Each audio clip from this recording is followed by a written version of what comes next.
Gilles Savary, qui va prendre la parole maintenant, qui est député et rapporteur de la proposition de loi relative à la lutte contre la concurrence sociale déloyale, a déjà tous les éléments.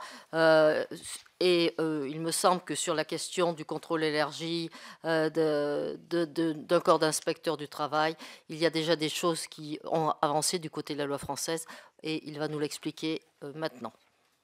Merci Madame la Présidente. Je me réjouis évidemment de cette session avec des collègues d'autres parlements nationaux parce que c'est un sujet sur lequel il y a beaucoup d'équivoques ou d'ambiguïtés, où il peut y avoir des interprétations fallacieuses de nos positions respectives. Je voudrais d'abord qu'ils voient bien pourquoi la France a engagé un travail législatif important sur ce sujet.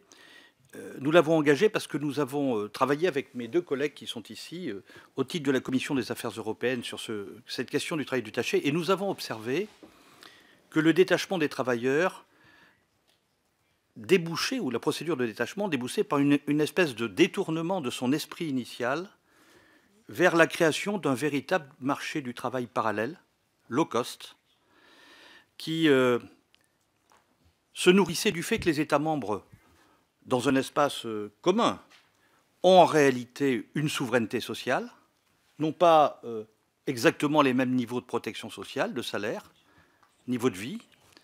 Et donc tout ceci a été exploité pour faire en sorte que l'on puisse faire de la concurrence, non plus par la qualité de service, non plus par l'innovation, mais par l'optimisation sociale qui consiste à aller chercher le travailleur le plus faible, le plus faiblement protégé, le plus volontaire pour travailler au-delà des règles du travail, le plus nécessiteux pour effectivement créer de la concurrence. Et donc, à partir du moment où ce phénomène prenait une ampleur quantitativement très importante, il devenait délétère. En particulier pour les très pro-européens que je suis, je n'ai pu que constater qu'il nourrit aujourd'hui des réflexes xénophobes, de replis nationaux, de rejet de l'Union européenne, pour des raisons que l'on peut comprendre, mais qu'il faut absolument combattre. D'abord parce qu'il n'est jamais agréable pour une famille française de perdre son travail sous prétexte qu'il y a quelqu'un contre lequel elle ne peut pas lutter en matière d'emploi, qui vient lui prendre son emploi. Ça n'est pas systématique, ça a été dit, mais c'est en tout cas pas dans l'esprit de la construction européenne. La construction européenne, c'est un jeu gagnant-gagnant, ce n'est pas un jeu perdant-perdant entre les travailleurs. Ce n'est pas une concurrence qui se met en place par la recherche du travailleur le moins cher. Aujourd'hui en Europe, demain au-delà de l'Europe. La concurrence est saine quand elle permet d'améliorer les services, quand elle permet d'améliorer le produit, quand elle est plus efficace, elle rend plus de services aux consommateurs. Non pas quand elle va chercher le moins-disant social, le moins cher, le plus vulnérable, pour le faire travailler au-delà du raisonnable. Et puis nous avons observé que sur cette question, eh bien, le travail détaché a engendré beaucoup d'abus périphériques au travail détaché. En particulier, un travailleur étranger qui part 5 semaines de chez lui, dans un travail détaché, y compris légal, fait en sorte de travailler en travail dissimulé, c'est-à-dire en travail illégal, le reste du temps, pour amener le maximum d'argent. Nous avons constaté qu'il y avait des agences de prestataires de services internationaux qui récupéraient une partie du salaire versé quand les travailleurs rentraient chez eux, pour eux-mêmes. Donc il y a aujourd'hui des gens qui font commerce de travailleurs low cost, commerce pour eux-mêmes, avec un dispositif très complexe, dans plusieurs pays, avec des détachements en chaîne, des doubles détachements, et que donc il commençait à se mettre en place dans l'Union européenne un poison injustifiable socialement, parce qu'on ne peut pas justifier que les travailleurs se fassent concurrence par le moins-disant social, parce qu'on ne peut pas justifier que la sécurité sociale ne soit plus payée ou n'ait plus de moyens financiers, puisque dans un pays qui reçoit beaucoup de travailleurs détachés, la sécurité sociale est payée ailleurs. Et ça, c'est injustifiable. C'est économiquement délétère parce que c'est de la mauvaise concurrence. C'est la concurrence par l'asservissement, ce n'est pas la concurrence par la qualité de service ou l'innovation. Et c'est politiquement hyper dangereux pour les peuples d'Europe. Hyper dangereux, et pour l'idée européenne. Et donc, nous avons décidé, avec mes collègues, d'une part de demander à l'Europe d'agir. J'y reviendrai. Parce que nous pensons que c'est un problème européen complexe. On lui a demandé d'agir en révisant les directives, si possible, en mettant en place, si possible, une petite agence de contrôle du travail mobile en Europe, parce que personne d'autre ne peut le contrôler. Moi, je ne sais pas contrôler en tant que Français.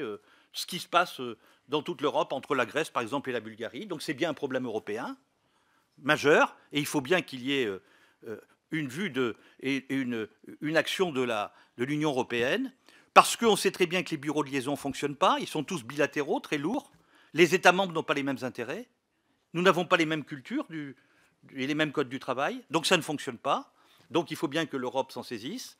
Nous avons émis l'idée qu'il y ait une carte de travailleurs européens, une carte électronique qui permettrait de tracer les vrais et les faux travailleurs détachés, et nous avons émis l'idée qu'il y ait un minimum de salaire minimum qui soit mis en place par l'Europe, et c'est ce qu'est en train de faire la commissaire.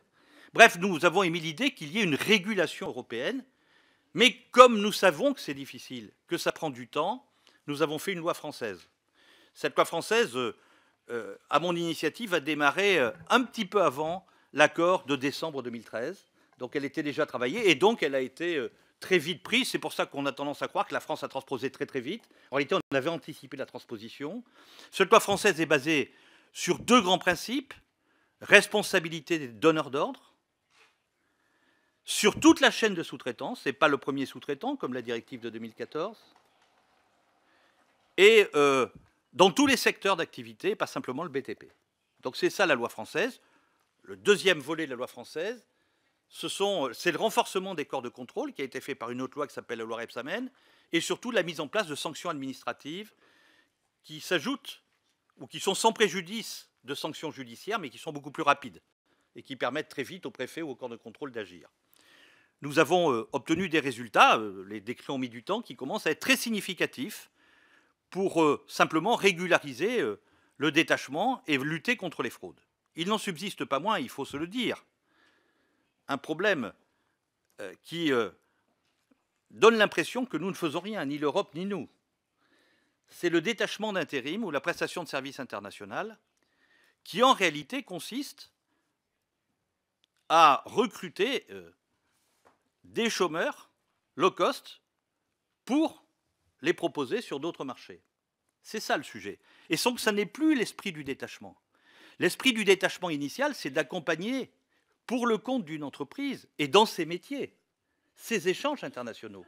C'est extrêmement sain le détachement. Il faut qu'on défende le détachement. On a besoin de détacher des grands chefs d'orchestre, on a besoin de détacher des scientifiques, on a besoin de détacher des commerciaux, on a besoin de détacher des gens qui font du service après-vente, mais à condition qu'il y ait un lien avec l'activité de l'entreprise mère, dans son même métier. Quand on est dans le détachement par intérim, c'est du détachement placement. C'est du placement de personnel low cost. Ça n'a pas de rapport avec les échanges de biens et de services. C'est un détachement dévoyé et qui en réalité crée un double marché et qui crée tous ces déséquilibres et toutes ces difficultés qui font que les États européens commencent à ne plus se souffrir entre eux. Et donc c'est extrêmement malsain. Alors on dit, attention, si vous interdisez le détachement d'intérim, vous attentez à la libre circulation des travailleurs. Pas du tout. Une entreprise d'intérim bulgare ou française peut s'installer en Bulgarie, ou bulgare peut s'installer en France et nous proposer des travailleurs bulgares. Ça n'a rien à voir avec la discrimination de nationalité. Nous avons besoin de travailleurs étrangers. La France en a besoin, elle s'est nourrie de ça. Mais elle ne peut pas avoir des travailleurs étrangers qui déstabilisent les règles de concurrence, qui tarissent le financement de sa sécurité sociale, qui en plus détruisent une partie de l'agroalimentaire français parce que les Allemands n'ont pas de salaire minimum et font travailler des gens à 6 ou 5 euros de l'heure. Quand je dis les Allemands, ça pourrait être d'autres. On n'est pas plus vertueux les uns que les autres, on ne doit pas se donner de leçons. Mais c'est ça qui n'est pas possible. Ça, c'est délétère. Ça n'est pas le marché intérieur. Ça n'est pas l'Europe et les exigences humanistes des fondateurs européens. Et c'est la raison pour laquelle nous soutenons absolument la courageuse et très lucide proposition et très équilibrée qui a été faite par la commissaire Thyssen. Nous avons besoin de ce pas supplémentaire. Alors, j'ai observé, je suis membre personnellement du groupe d'amitié parlementaire franco-polonaise, parce que j'ai beaucoup d'attaches avec ce pays, la Pologne, qui est un très grand pays. Donc, ne me taxez pas de quoi que ce soit de ce point de vue-là. Mais j'ai bien noté la réaction. Je peux la comprendre. Je peux la comprendre. Et notamment le fameux carton jaune. Mais ce que j'en comprends pas, c'est le motif. Parce que le motif invoqué pour le carton jaune va se retourner contre ceux qui l'invoquent. C'est quoi le motif? c'est la subsidiarité. C'est ne touchez pas à ces affaires-là, elles sont subsidiaires.